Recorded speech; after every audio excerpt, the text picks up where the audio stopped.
नमस्ते दोस्तों, इस वीडियो में हम मोबाइल लोकेशन ट्रैकिंग की रोचक दुनिया में गहराई से उतरेंगे जो सरकारों द्वारा की जाती है। जानें कि आपका मोबाइल डिवाइस कैसे गुमनाम रूप से ट्रैक किया जा सकता है। इसमें शामिल उन्नत तकनीकें और इन प्रथाओं के कानूनी और नैतिक प्रभाव। जीपीएस और सेल टावर से लेकर मेटाडाटा विश्लेषण तक हम उन उपकरणों की खोज करेंगे जो इस निगरानी को सक्षम बनाते हैं और यह हमारे निजी जीवन के लिए क्या मतलब रखता है। हमारे साथ शामिल हों जब हम मोबाइल ट्रैकिंग की जटिलताओं को उजागर करते हैं। डिजिटल युग में सरकारों के पास मोबाइल फोन लोकेशन को ट्रैक करने के लिए व्यापक तकनीकों और विधियों की पहुंच है।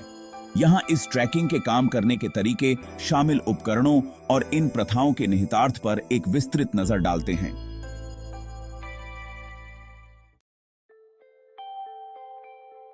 मोबाइल फोन संचार के लिए निकटतम सेल टावर से जुड़ते हैं।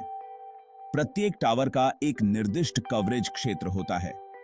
जब एक फोन जुड़ता है तो यह ऐसे संकेत भेजता है जिनमें अद्वितीय पहचानकर्ता होते हैं, जैसे कि international mobile subscriber identity (IMSI) और मोबाइल उपकरण पहचानकर्ता (MEID).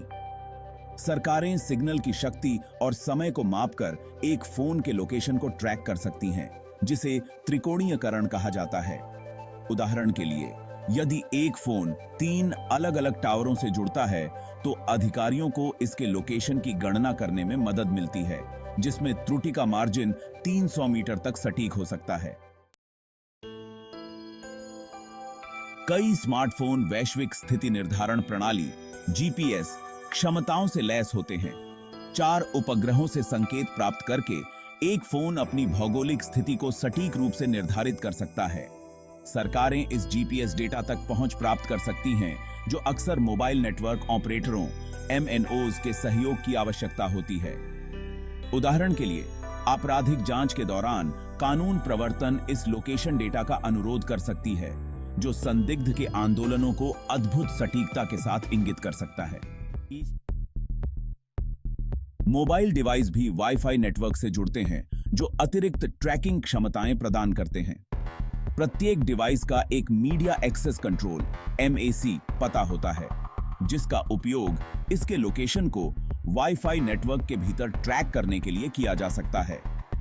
अध्ययन दर्शाते हैं कि शोधकर्ताओं ने इस विधि का उपयोग करके लोगों की गतिविधियों का पालन किया है, जैसे कि शॉपिंग मॉल या हवाई अड्डों में। ब्लूटूथ सिग्नल भी ट्रैकिंग के लिए उपयोग किया जा सकता है, खासकर भीड़-भाड़ वाले वातावरण में। कई एप्लीकेशन उपयोगकर्ता के लोकेशन को पहुंचने के लिए अनुरोध करते हैं ताकि प्रासंगिक सेवाएं प्रदान की जा सकें। जबकि इनमें से कुछ डेटा गुमनाम होते हैं, फिर भी इसका उपयोग आंदोलन पैटर्न का विश्लेषण करने के लिए किया जा सकता है। एक 2019 की रिपोर्ट में बताया गया था कि 80% से अधिक मोबाइल ऐप्स लोकेशन डेटा इकट्ठा करते हैं, जो अक्सर तीसरे पक्षों के साथ साझा किया जाता है, जिसमें सरकारी एजेंसियां भी शामिल हैं। यह पहुंच सार्वजनिक स्वास्थ्य पहलों, कानून प्रवर्तन और शहरी योजना के लिए विशेष रूप से उपयोगी हो सकती है। टेलीकम्युनिकेशन कंपनियां मेटाडेटा संग्रहित करती हैं, जिसमें कॉल लॉग, संदेश इतिहास और उन संचारों से संबंधित लोकेशन डेटा शामिल होता है। अधिकारी इस डेटा का विश्लेषण करके व्यक्तियों के बीच संचार के पैटर्न की पहचान कर सकते हैं, जिससे आपराधिक नेटवर्क का पता लगाने में मदद मिलती है। उदाहरण के लिए, 2015 के एक अध्ययन ने दिखाया कि कानून प्रवर्तन एजेंसियों ने आपराधिक जांच के दौरान कॉल मेटाडेटा का विश्लेषण करके संभावित संदिग्धों की पहचान करने में सफलता पाई। सरकारें अक्सर MNOs के साथ सहयोग करती हैं ताकि गुमनाम लोकेशन डेटा प्राप्त किया जा सके। आपात स्थितियों जैसे प्राकृतिक आपदाओं में यह डेटा जनसंख्या की गतिविधियों को ट्रैक करने में मदद कर सकता है, जिससे अधिकारियों को अधिक प्रभावी ढंग से प्रतिक्रिया करने में सहायता मिलती है।